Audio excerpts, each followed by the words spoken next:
Hey, this is Miss JJ, Jacqueline Richardson, Jackie Deja, whatever y'all call me. I had some technical difficulties on the last podcast, so this is part two. And we were talking about, being young and having children. Now, I was young, like I said, I was 16 when I had my daughter, and I didn't know how to be a mother. I had to have my family help me with that. And my daughter, she pretty much did the same thing at 16. She was, had a baby, and she couldn't deal with it, and that was one of the reasons why I took over and pretty much raised her child.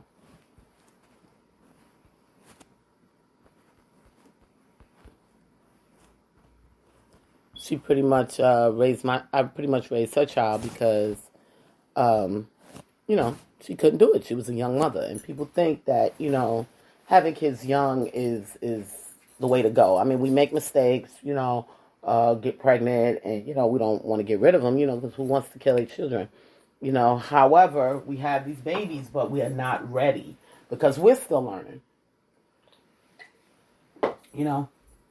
and that's the thing that I want to talk about today. It's hard for you to continue to learn and raise a child. It's not easy, and this is why you have to do certain things as a parent. And when you're learning yourself, it's really not that easy. For you to be a parent and trying to learn things yourself as well. Now, I do a lot with my kids. When Egypt was young, and even with my little junior, my little grandson, you take time out with them, and you take them to the park, you take them outside. These are the things that's required. When you and I just want to throw this out there. I know it's COVID right now, but when the COVID go away, there's parents in classes, and they will give you like some tips. As a matter of fact, y'all can actually Google like some tips of things that you can do being a parent. I was the parent that read books to my children at night. I'd be tired, from work, but they were used to it, because I would sit down and I would read. I have like bedtime story books, and this is what they was used to, and I would notice that even when I bring other kids over to spend the night with my daughter, and I get the book out to read the books, and they're like saying to my daughter, like, what is your mommy doing? She's about to read to us? And my daughter's like, yeah, my mother reads to me every night, they call me the white white parent, But and I did this with my boys as well, I would go in their room, pretty much tuck them in, give them a kiss and read a book, And this is the way my family, kind of taught me. My mother was big, even though my mother had some issues, my mother was big on reading. She was big on comprehension and me understanding certain things, and that's why she had bought me this big. I got it for Christmas one year, and I'm like, books? Who wants books for Christmas? I think I told her that story when she bought me the whole encyclopedia set, and I understood why later on, but as a child, you want a bunch of toys, I did get some toys, but it wasn't a lot of toys. It was encyclopedias, and I'm like, geez. And then I go to stay with my aunt and them, and there's encyclopedias, I'm like, these encyclopedias are everywhere. That's what I was saying to myself, so I said, this must be the way, if they everywhere, and they, the encyclopedias came with a case, and they really need to bring these encyclopedias back. I mean, I would love to get my daughter one. It came with a case, a bookcase. It had its own bookcase, and the encyclopedias fit in there, neatly. But this is what my family required of me, to read.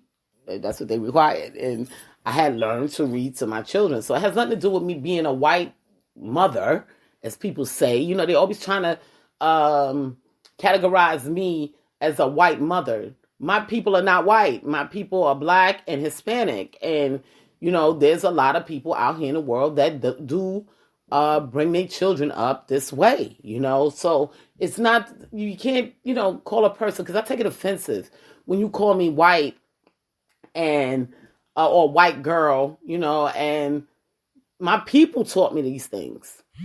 So if you calling me white, you calling them white too. And my grandmother will have a fit. She'd probably turn it over in her grave to hear that you are calling my family white when she was one that stood up for the black people in Harlem. Okay, so I know that she's like, what is going on? So I just wanted to clarify that.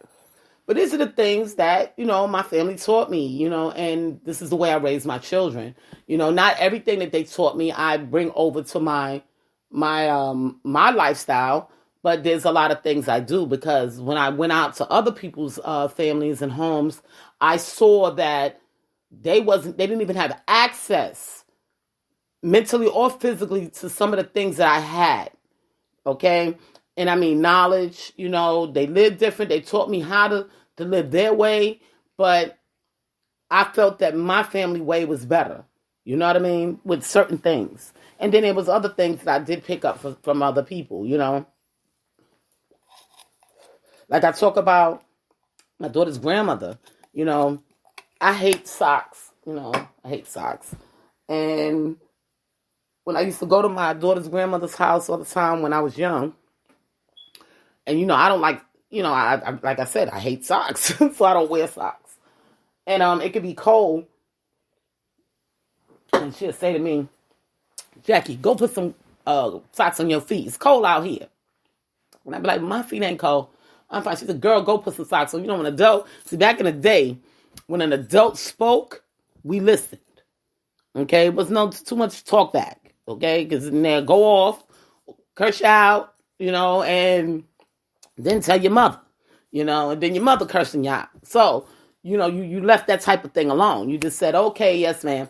All right. So she told me to go in there and get some socks. So she had this thing where she always kept her socks in a bag, because she had a lot of kids. So there will always be a lot of socks.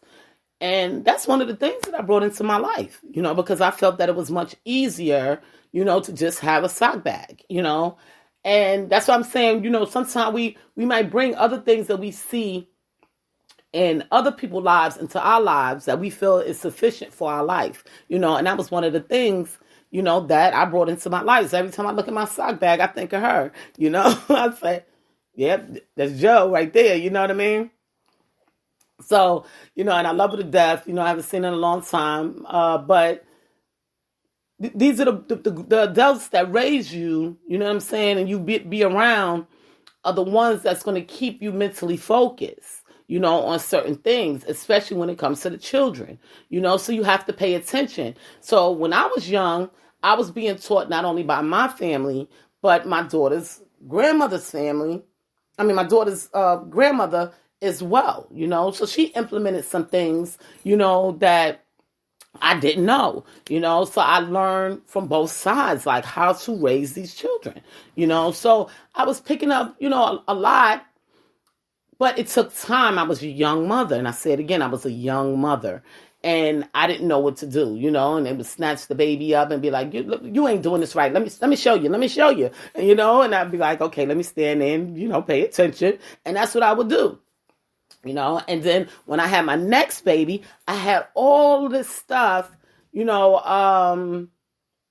already in me because they taught me with the first baby. So the first baby was trial and error, y'all. And I'm going to just give it to y'all that way. That's just what it is. The first baby is trial and error until you learn everything you need to do with the child. So it's difficult. I get a lot of young mothers calling or saying, I see it on Facebook. Oh, my baby got a fever. Oh, my baby got this. My baby. Oh, my baby. They get the worries, and it's okay. That's part of being, a new mom. However, and it's good that you're that way because you don't know if there's something seriously going on with this child. You always got to have baby Tylenol, baby Motrin, you got to have these things on deck. You have to have these things on deck. I noticed that a lot of mothers, and I've seen it, you'll watch their child, because I would babysit every now and again. Like when I was sick, when I couldn't see with my allergies and stuff, I would babysit a little bit, for people. And they wouldn't even have Tylenol and stuff like that in their bags. These are the things that you're supposed to keep in their bags because you just never know what's going to happen. A child can be getting ready to break out and is sick and you don't even know it. You're not even paying attention because you're rushing, trying to go to work, and you're like, okay, he's just sleepy, and the child is sick the whole time. So you just don't know. So these are the things that you have to make sure that you always have 2 and 3 bottles of it, one in the pack and go bag and one in the medicine cabinet. So just in case something goes down, I notice a lot of people have problems with toilet training, and toilet training was pretty easy for me, thank God for my daughter's grandmother, both of them actually, they worked with me, they was like, okay, girls are easy. I mean, girls are harder to toilet train than boys. They said boys is easier. And I was like, okay, here we go with this toilet training thing. So I couldn't understand, like where to start. I just couldn't understand it. And this is why I'm telling you this. And they do have little pamphlets on Google that you can download and figure out where to start. Granted, I didn't have Google back then. So y'all blessed today.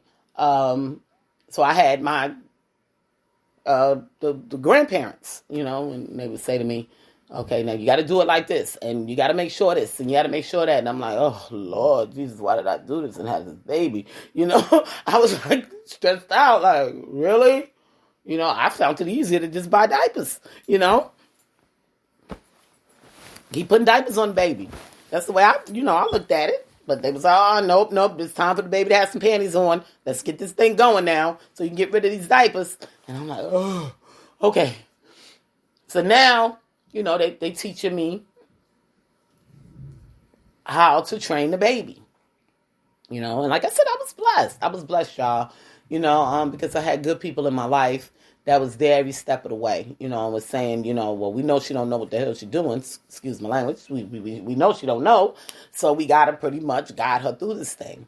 And that's what they did until I got it right. When it came to my second child, it was a lot easier because everything was second nature, even though it was 10 years later. I wasn't in the learning process anymore. By this point, I am a mother. Okay.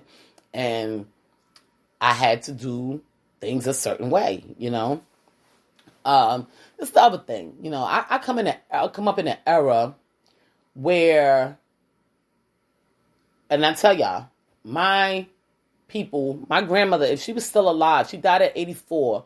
She was still alive, she would be, she was born in 1904. Okay. So I grew up in a household with this woman. Okay. And I say it again, she was born in 1904. We're now in 2020. Okay. So she would be, 116 years old if she was still alive, but she passed away when she was 84. They did things totally different back in their day. Okay. They wasn't into the Similacs, the Enfamils, none of that. They didn't do none of that. Okay.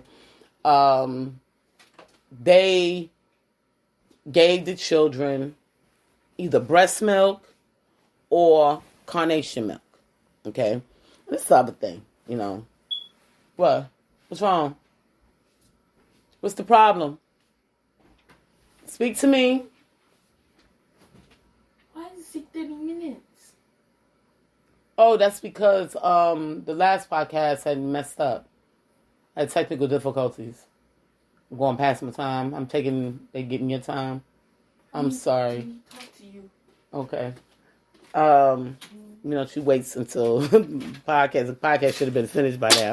Almost finished anyway. And she's like, oh, Mom, what's going on now? Why is the podcast saying that you still got 30 minutes to go? I got to send to the preteen over here.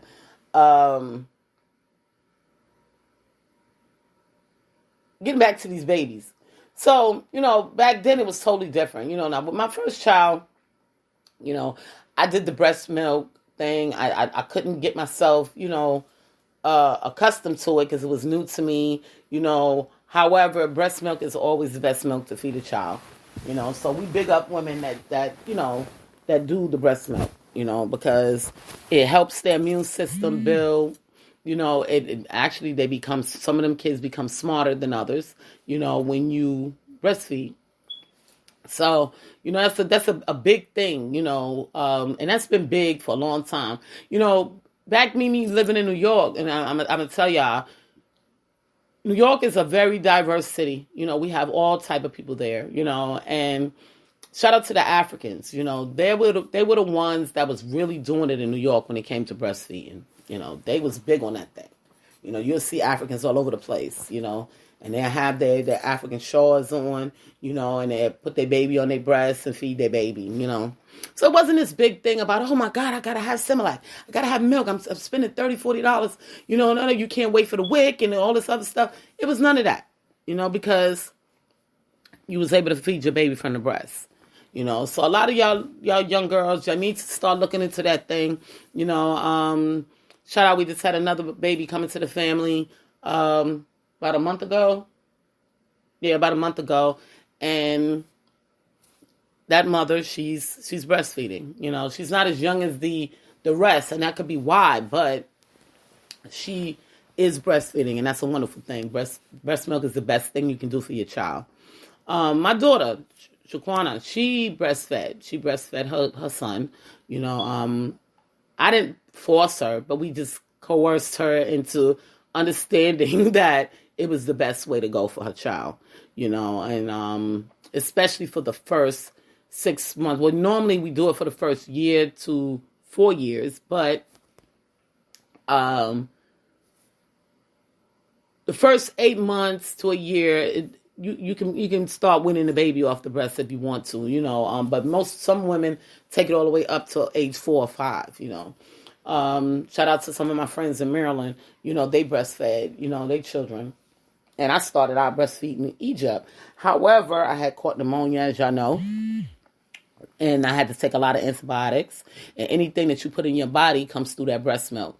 So that's the thing that y'all have to watch out for as well. When you're breastfeeding, you have to stay clean. No drinking, no smoking weed, no taking all these different pills. I had to come off the breastfeeding her due to me being on antibiotics, getting IVs and different things like that. I had to pull back, to protect her, because whatever viruses or whatever was in my body, I didn't want to pull that off to her, give that to her. I didn't want to give her those antibiotics. I didn't want to give none of that to her. But getting back to the carnation milk. Now, back in the day, like I said, they didn't have all these different milks, like they have now. The powdered milk. When my kids were coming up, we had liquid in the cans. We didn't have powder. They still sell. I think they still sell the bottle with the liquid in it, if I'm not mistaken. I think I've seen that in the stores. But that's what we had, And I remember one time I had ran out of milk, and I told my grandma, I said, Grandma, my WIC, I don't get no WIC for a good while. And the baby drank all the milk. And she looked at me and she said, How much that milk cost? I said, $8 a can. And she said, now how long that lasts? I said, she probably gonna drink it in about a day or so. And she said, what? You know how the old people are. She said, what? She said, girl, come on, we're going in this kitchen. And I'm going to give you $10 and you take yourself down to the pharmacy and get that baby some multivitamins. And I said, She said, you're going to go down to the pharmacy. I'm going to give you $10. And you're going to go down to the pharmacy. We always kept carnation milk in our house, always. And she said, you're going to get a couple of cans, some more cans of carnation milk, because I got to keep what I have in my house, because, I'll be needing it or whatever the case may be. She actually gave me $20. So I went to the store and I went around to the pharmacy And I got the baby multivitamins. And I got the carnation milk. And she said, okay, let me show you how to do this. And she boiled some water. And she put, just like you would do the Similac, she put half a can of, a whole can of milk, and filled the can up with water and mixed it, shook it up. And then she said, now how you want to do this? Do you want to put the multivitamins in the milk, or do you want to give it to her in the mouth? And I said, I don't know, I guess put it in the milk. So we put it in the milk. She showed me, she read the thing, and she showed me how many milliliters to put in there. And she said, now, here she goes. She got a bottle, right, of milk. So I gave it to her, I'm listening to my grandmother. She didn't have no diarrhea. Everything was fine till I got my WIC check. I didn't have to be out there begging for milk and, looking for money for milk for my family and stuff, and it was a cheaper way to go. So, I tell people, always make sure you have a bottle of multivitamins and iron in your home, just in case you run out of milk. You always can take a can of carnation milk, just like a Similac, and put the vitamins in there and give it to your child. Shake it up real good and give it to your child. And it will be okay until they get the Similac or the Enfamil or whatever they get these kids today. Okay? When I was born, I couldn't drink the carnation milk. I had to drink goat milk. Y'all know I'm allergic to everything. So they had to give me goat milk in a can. And I just recently, it was crazy because I went to the store, and I always wondered what the goat milk used to look like. Because, back when I was born, I believe my mom told me that the milk was being delivered, okay? And I think that's what she said. She said I had to order your goat milk, And I was wondering, like saying to myself, well, I wonder how they do that now for the people, if the child needs goat milk or, a person wants to use goat milk. And I went to the store one day. I'm big on goat milk. I buy goat milk lotion. You can get the goat milk lotion from what is it, Cracker Barrel? I think it's Cracker Barrel. Get my goat milk lotion. It's real light and it doesn't put too much oil in the skin, but it's not where your skin is not real oily, but it just feel like smooth. The goat milk lotion. So I'm big on goat milk. So I go to the store. And I saw it, and I'm like, oh, shoot, goat milk. Okay. Now I see what it's like, but now I want to buy some because I actually want to taste it. I want to see what I was drinking when I was a child, But getting back to some of the other milks, like I'm going to use this, for instance. I learned about soy milk, almond milk, and all those different type of milks. I would say about, let me see, my grandson is 18. He was 1, so 17 years ago, we've been indulging in soy milk and almond milk and stuff like that. And let me tell y'all how it happened. I was up in Utica, around the Utica area in Utica, New York. And my baby ran out of milk. And it was crazy. He was bugging, he wanted some milk. We was out all day, riding all day, and he wanted some milk.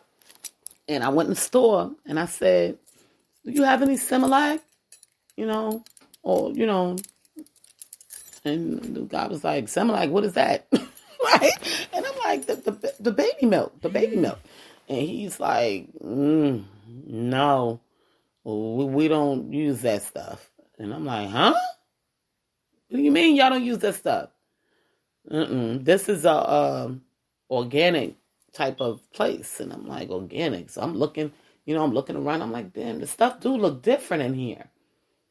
And I'm like saying to myself, like, well, why we ain't got these stores where we live at? So he said, how old is he? So I told him, I said, he's 10 months. He said, oh, okay. You can give him this almond milk, or you can give him this soy milk. He said, my child drinks the soy. I said, okay. So I was wondering, like, so y'all don't buy that canned milk that y'all get your kids? That's what I'm saying. So, like, he just looked at me like, and I'm like, ooh, okay, he teaching me something, And he was nice enough to teach me, because I was in a white area, and he could have been, get out of my store, but he chose to help me. So shout out to him. I don't remember who he was, what's his name, but shout out to him because he helped me out, get my baby some milk. So he said, the baby will be fine with this milk right here. And I said, okay, thank you so much. So I bought the milk. And I said, oh, can I rinse out his bottle? And he said, sure. So I rinsed out his bottle, and I poured the milk in there and gave it to him, and he sucked that milk down. And I was like, okay, he likes it. Right? He didn't get no diarrhea, no stomach cramping. He wanted more. More. My brother was with me this particular day, so I said, get that baby some more milk. Well, we almost home. He's like, we got an hour to go. Get that baby some more milk. He want more milk. So we gave the baby more milk. So from that point on, I started giving my kids soy milk, almond milk. I was drinking it myself, and I noticed that WIC don't allow it, and it's a better way to go, people, when you looking at your children, I can't say that everything is organic in my lifestyle, but majority of this stuff is organic, and we've been doing this thing for a very long time, and this is why I'm, especially with me and my grandson, and my other grandson as well, we all have bad allergies, so we have to be real cautious about the stuff that we put in our bodies, that will actually affect our allergies. And regular milk affects our allergies because it makes our bodies produce mucus, so that's why I don't drink milk, and I don't eat too much ice cream either. I'm lactose intolerant with my stomach, plus I get the mucus. So I'm dealing with both issues, and my kids deal with it as well. So that's why we've been on the organic thing for a very long time. This is not something that just started with the rest of the world. We've been doing this thing for a very long time, and introduced it to me, like I say, 17 years ago, and I was living in Buffalo then. And when I went back to Buffalo, I'm in the stores like, I need the organic section. Do y'all have an organic section? And they're like, no, ma'am, you're going to have to go down to the store over blah, blah, blah. And I'm like, oh, I got to shop at a special store.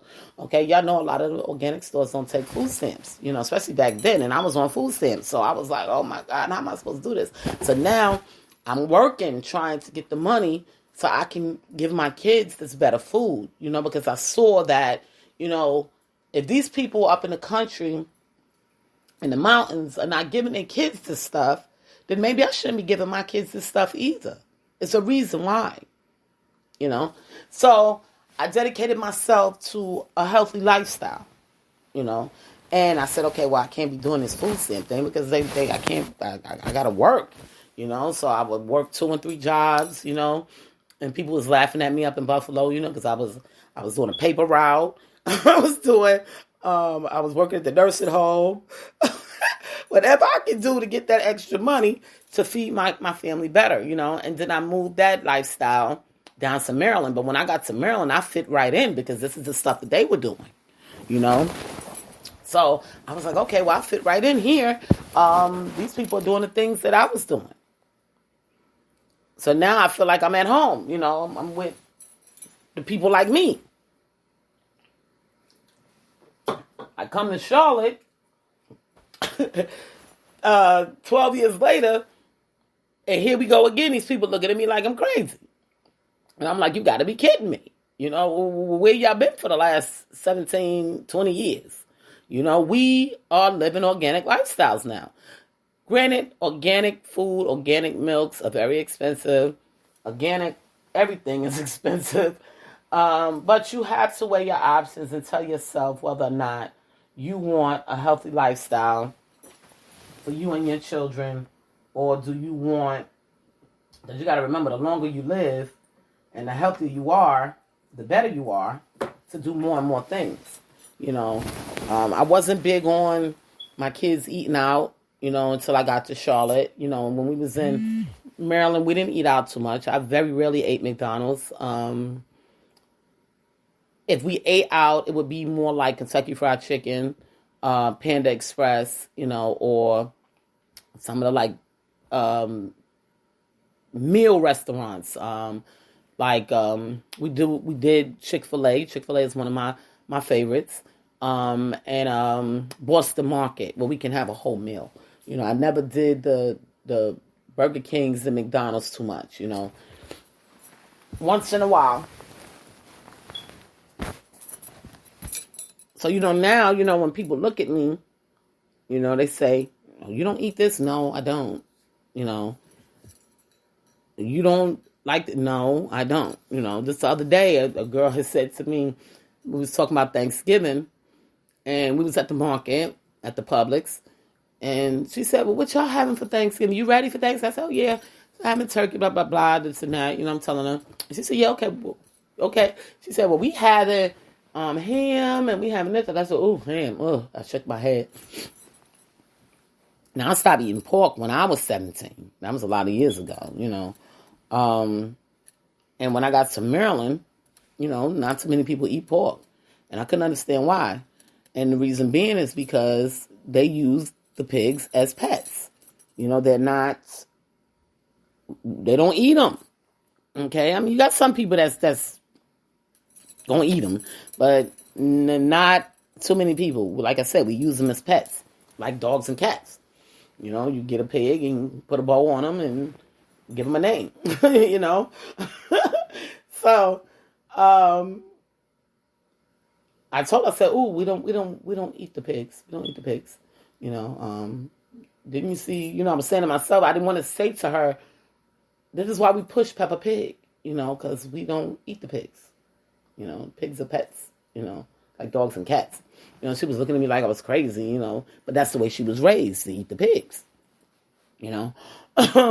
So, going back to, like, with the children, when you're raising your children, your children grow up doing the same things that they learn from you. Sometimes. And we have to watch these things when we raise our youngins. What we do in front of them, how we do in front of them. Who they're around. Especially when you're trying to train them. Being a parent is not easy, but we have to pay attention as parents. We have to learn to love our children and ourselves as well. Because if you're paying attention to your child, and say your child is getting sick, and you pay attention early, you can treat that thing and get that thing gone without having to run to the hospital, take off of work. You see how you just loved yourself? Because now you ain't got to take off work. Because you caught that thing early. And when you start paying attention to other things and not your child, then your child gets sick. Next thing you know, your child's in the hospital. Now you got to take off work. You're sitting up in there, waiting for them to cure your baby. Praying that they cure your baby right. You don't want to knock nobody's head off because they hurting your baby. You know what I mean? So, pay attention. And I know it's hard when we have a lot of children. I got caught up like that too. I had my oldest son, my grandson, and then I had Egypt, 3 at one time. And oh my gosh. And the man. Okay? I had 4 of them. I'll never forget when we was in Maryland. They all had the flu. Each and every one of them. And I mean, they were sick. You hear me? One throwing up over here. One got a fever over here. And I just felt like the maid. Okay, and I'm going to just give it to y'all straight. I felt like the maid. I got to make all this soup, get this one juice, take it this one temperature. I got all the pills out and the baby Tylenol, because Egypt was a baby. I got all this stuff out. And I'm giving everybody their doses like I'm in a hospital, okay? It was like unreal. Each and every one of them was sick, and I did not get sick. And that's because I was taking care of myself and trying to keep my immune system built, but they don't listen to me. They do what they want to do. So I'm like, okay, I told y'all to keep your immune system built. Ain't nobody listening to me. All right, well, now y'all all suffer. Now y'all all sick. I have to keep my immune system built because I'm pneumonia prone.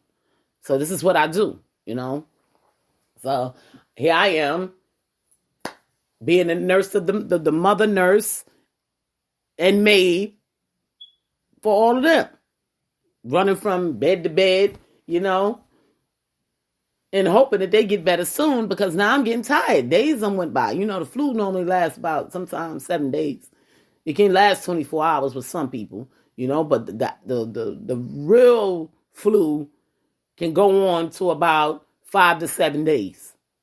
Okay? So, based on a person's immune system. So here I'm running to the store. I got to get the orange juice. I got to get the apple juice. I got to get all this stuff, to help everybody get better.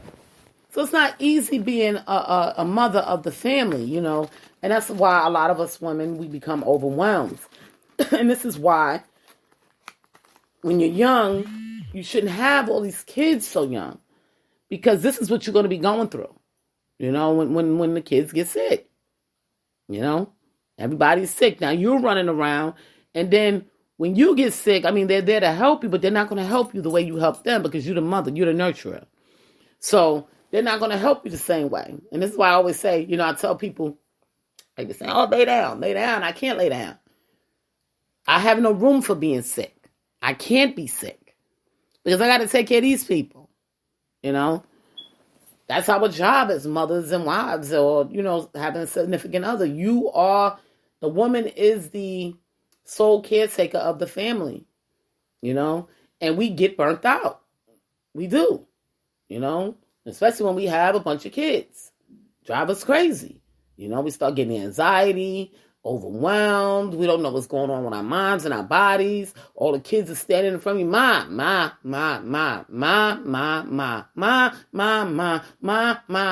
This is all we hear. I go take a bath. Ma. Like, really? I'm on the toilet. You hear ma. This is what you hear every day, So look, here she come. And she wants to say ma. She looking at the clock. She want me bad. Y'all. But this is what the kids do. Don't you press that button. She about to cut y'all off. Don't you press that button. Get out of here. What is the problem? What's wrong with you? You hungry? I don't understand sign language. We're gonna have to learn that. We're gonna have to learn. I don't know that stuff. I gotta learn it. And then, this is the other thing, think about the parents or the mothers that have kids that have disabilities. That makes it even harder. You know what I mean? You have parents out here that their kids have sickle cell. Matter of fact, they're doing hot, 92.7 is doing a sickle cell, some type of thing for Christmas. So y'all go to Hot 97. DJ Angel Baby is the host of that. So if y'all want to help a sick child with sickle cell, you can look at that. It's DJ Angel Baby and Hot 92.7, I believe it is. I'm sorry, y'all. 92, yeah, it's 92.7. Y'all check that out, because it is hard for a parent, to have a sick child and you trying to work, trying to get ready for Christmas, trying to, your money's always going all over the place. And it's real difficult for these parents to really, do the things that they want to do for their children, and because the parent has to give more love and more attention because they're ill, So y'all look into that and donate. And they have some other thing on Power 98 where they're doing the kids that has cancer and dialysis. So yeah, they have all these programs out here, autism. These kids are going through a lot, and the parents are very overwhelmed, and sometimes they don't even have the money to buy their kids Christmas gifts because they're spending the money in the hospitals. So y'all help out. Y'all donate on that. It's two stations: Hot 92.7, The Block, DJ Angel Baby, and then you have Power 98. That's No Limit Larry, Jessica, and Burpee, if I'm not mistaken. I heard them talking today on the radio. They was talking to a nurse at Novant about some of the kids that's really, really ill at the hospitals.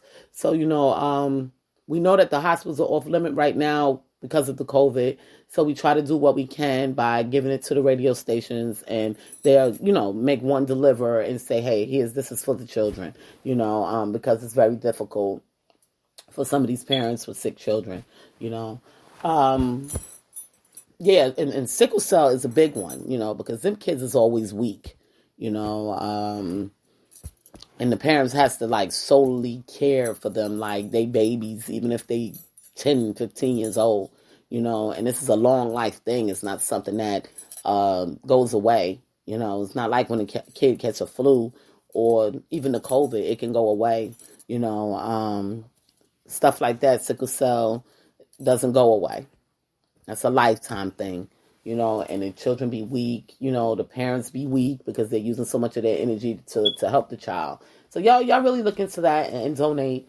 It's Christmas time. Listen, child, I'll be available in a second. You got 4 minutes. You got anything to say? You got anything to say? ASMR. Huh? Shh, ASMR.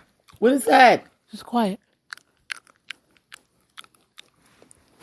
Egypt is bugging this morning. They don't want to hear you chewing. You know what? Egypt, get out of here. Get your spoiled self out of here. She just wants her mother, y'all. And I understand, these kids, when they don't know nothing else, what they know, their parents. So that's why we got to be there for them all the time, But this is Jacqueline Richardson, Miss JJ Diamond, Jackie, Deja. I love y'all. I'll talk to y'all tomorrow morning. Enjoy your day and be safe.